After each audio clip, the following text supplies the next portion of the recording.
Brace yourself because these transformations went from bold to brutal. Brands that you once trusted completely that annihilated their identity, and customers lost it. And at number 1, you won't believe the Cracker Barrel rebrand that triggered a full-on cultural meltdown. Here are the 10 worst rebrands that will shock you. Tropicana's packaging redesign. In 2009, Tropicana, a household juggernaut in juice, decided that it was time for a facelift, but what they delivered was a branding fiasco for the ages. The iconic illustration of a vibrant orange being pierced by a straw, instantly recognizable on the grocery shelf, was replaced with a minimalist generic orange and text treatment. Suddenly, store shoppers couldn't find their beloved carton amidst a sea of homogeneous juices. Sales plummeted by a staggering 20% in just 2 months.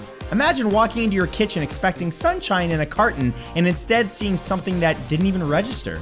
The company pulled a 180 and reinstated the original packaging within weeks. It was an expensive reminder that brand heritage and consumer familiarity aren't cosmetic, they're foundational. Tropicana learned the hard way that stripping away what people love, even for the sake of modernization, can actively alienate your audience. The Twitter to X rebrand. Fast forward to July of 2023 when Twitter made a shockwave generating move. It rebranded to X, ditching the friendly blue bird icon that symbolized tweets, birds, and so much of the platform's identity. Under Elon Musk, the corporate direction prior emphasized transforming it into an everything app. But the abrupt name change, the removal of tweets, and familiar visual cues left users bewildered.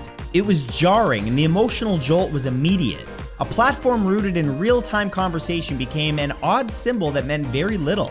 Many loyal users expressed that they didn't recognize it anymore, that they were still thinking bird, not X. The rebrand lacked narrative and alignment with user expectations, leading to public backlash and skepticism over the platform's direction. Gap logo switch. Recall that infamous 2010 moment when Gap dumped its timeless blue box logo for a Helvetica wordmark slapped over a tiny gradient box? It unleashed a tsunami of meme-worthy mockery. Designers and regular folks alike joked that the new version looked like a Microsoft Paint experiment gone wrong. Shoppers cried foul. Why mess with the classic?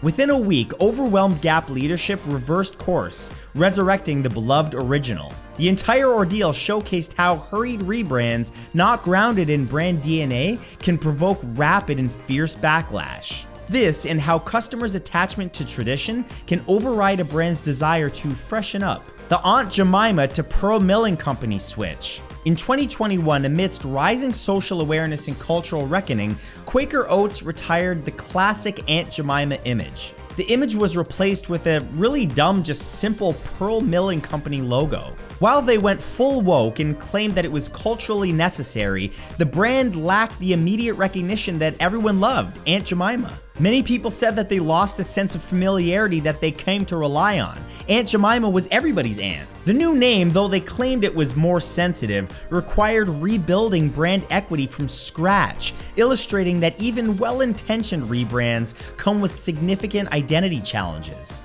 Ben's Original from Uncle Ben's. Similar in spirit to Aunt Jemima, Uncle Ben's dropped its eponymous depiction and changed its brand name to Ben's Original in 2020. While some people claim that the update was welcomed from an ethical standpoint, many loyal customers voiced that the new packaging felt bland, missing the warmth and story of the old imagery.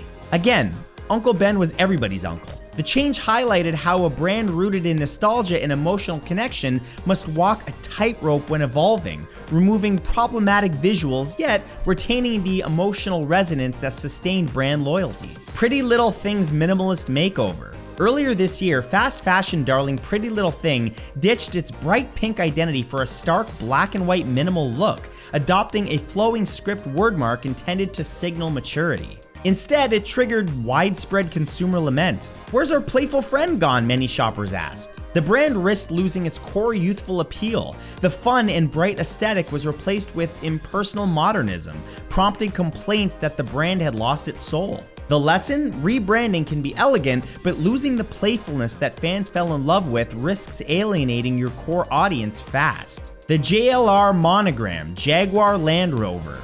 Ooh, this one was bad. In 2023, Jaguar Land Rover attempted to unify its portfolio and under a sleeker JLR monogram.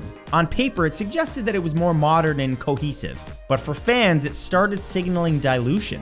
Suddenly, beloved British automotive names felt lumped into a homogenized acronym, stripping brands of their individual character. Enthusiasts criticized the move for erasing emotional resonance tied to classic names. This rebrand embodied the misstep of prioritizing corporate streamlining over the emotional identity and legacy that consumers cherished. Capital One's confusing rebrand. Banking is built on trust, stability, and recognition, yet Capital One's logo shift around 2016 to 2019 became infamous for doing the exact opposite. The company took its long-standing clean design and refreshed it with an oddly placed red swoosh, meant to look dynamic and forward-thinking. Instead, critics blasted it as amateurish, comparing it to a misplaced Nike swoosh or a checkmark slapped on as an afterthought. The rebrand rolled out across thousands of ATMs, branches, and digital platforms, costing millions. But instead of inspiring confidence, it created mockery and confusion. Customers on forums and social media openly questioned if their bank was trying too hard to be hip,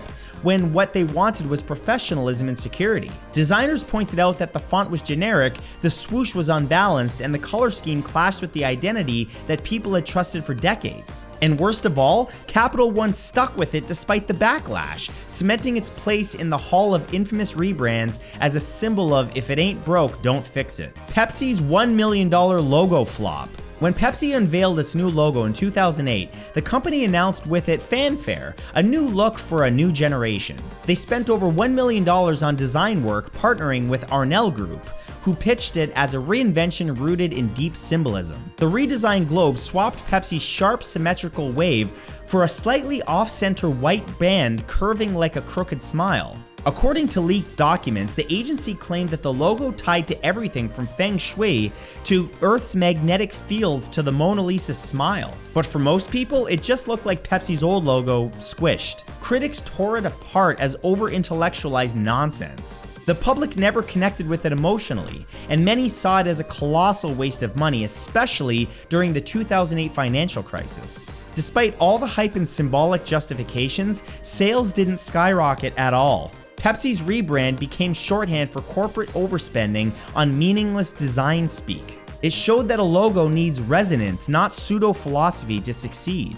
And number 1, Cracker Barrel rebrand controversy. This one topped the list, not because every stakeholder hated it, but because it lit a cultural fuse. In August of 2025, Cracker Barrel Old Country Store unveiled its All the More rebrand, ditching the beloved old-timer figure, an old man leaning on a wooden barrel, in favor of a minimalist text-only logo within a hexagon. They paired the launch with a $700 million renovation plan across 660 locations, revamping decor, menus, and ambiance to look brighter and a more cleaner, modern look. But uproar erupted immediately. Critics accused the brand of erasing its heritage. One influencer called CEO Julie Massino's move a crime against humanity, while Steak and Shake mocked the loss of character and emotional warmth. Voices like Donald Trump Jr. and Senator Mike Lee weighed in, and stocks plunged. Reports cite declines of up to 12 to 15% amid the backlash.